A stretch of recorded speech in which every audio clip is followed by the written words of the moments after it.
Sigmund Freud'un bir sözü var, deyir ki, mən 40 ildir ki, insan psixologiyası ilə məşğulam, hələ də bilmədim ki, qadın nə istəyir. Təbii ki, bundan sonra təbii psixologiya çox inkişaf edib. Əslində, qadının bəli, kriteriyası çoxdur. Çox şey gözləyir. Bayaq dedik, duyğusal kontrol, maddi cəhətdən azadlıq, öz ayaqları üzərində dayana bilmək, baxımlılıq, fiziksel cəhətdən qadını təmin etməyə bacarmalıdır, özünə baxmalıdır, baxımlı olmalıdır, ürətgən olmalıdır, çalışqan olmalıdır. Bunlar gözləyir. Və qadının kriteriyalarında çox maraqlı bir nüans var ki, bunlardan biri olub digərləri olmayanda yenə də qadın narazı qalır. Yəni deyək ki, kişinin pulu var, baxımlılığı var, hər şeyi var, amma özünü idarə edə bilmir, duyğularını idarə edə bilmir. Emosional kontrol sıfırdır.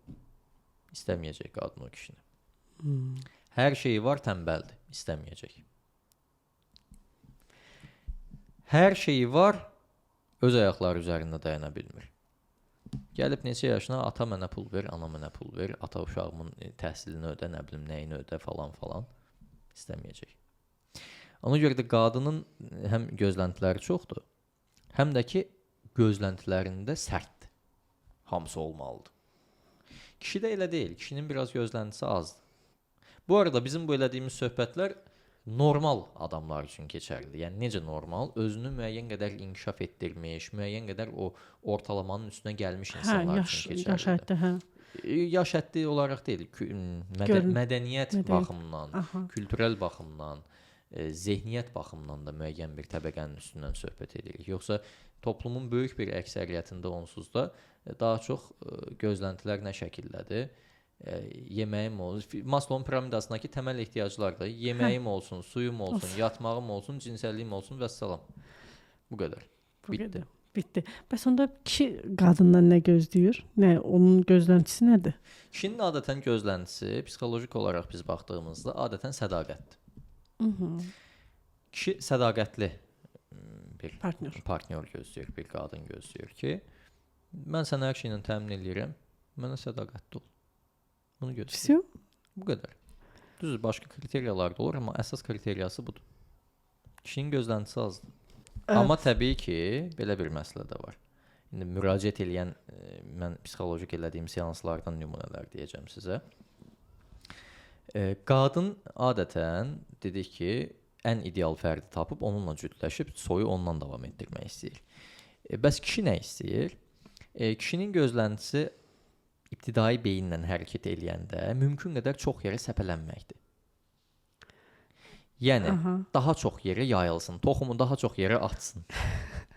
Kişinin şuur altı zehni buna proqramlanıb. Yəni, xəyanət çıxır da bunda adı, belə çıxır. Müasir dövrdə bunun adı, bəli, xəyanət. Amma əslində... Yəni, xəyanət belə deyək də, təbii ki, biz ali səviyyəli, normal insanlar olaraq bunu xoş qarşılamırıq. Bu, qəbul olunmaz bir haldır.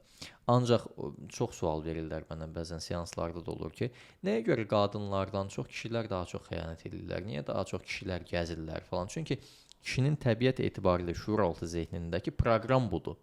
Daha çox yerə səpələn, daha çox yerə yayıl. Bu, adi biologiya dərslərində, orta məktəbdə də keçəndə hamımız bilirik də, bir dənə çiçək götürün, bu çiçəyin içərisinə baxın, orada bir dənə dişicik olur, minimum 4 dənə erkəkcik olur. Erkəkciklərin sayı dişiciklərin sayından daha çoxdur. Erkəkciyin minlərlə tozu dişinin bir dənə yumurta hüceyrəsini mayalandırır. Minlərlə, milyonlarla sperma gedir bir dənə yumurta hüceyrəni döllüyür. Görürsünüz nə qədərdir? Çox yerə yayılmaq istəyir. Çünki kişinin erkək fərdin təbiətdəki görəvi, vəzifəsi budur. Ona görə də daha çox istəyir ki, daha çox insanlarla münasibətdə olsun. Erkək fərdlər. Lakin bu, biz söhbətimiz gedir burada nədən? İbtidai canlılardan, ibtidai beyindən. Amma biz müasir dövrdə müəyyən bir ali zehni səviyyəyə çatmış insanlar olaraq təbii ki, bunu normal qəbul eləmirik. Çünki biz mağarada yaşamırıq. Biz 21-ci əsrdə müasir ali intellektual bir kütləyə xitab edirik. İntellektual bir kütlə olmaq istəyiriksə əgər, o zaman Maslow piramidasına da baxdığımızda təməldəki fiziki ehtiyaclardan çox orta səviyyədəki sevgi və aid olma ehtiyacına gəlirik. Maslow piramidasına baxın, sevgi və aid olma hissəsində də cinsəllik var.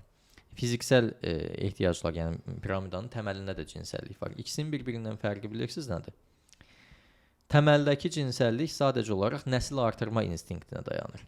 Ortadakı sevgi və aid olma hissəsindəki isə duyğusal bağa əsaslanır. Yəni duyğusal bağ qurduğu bir insanla partnyor olub cütləşməyə əsaslanır.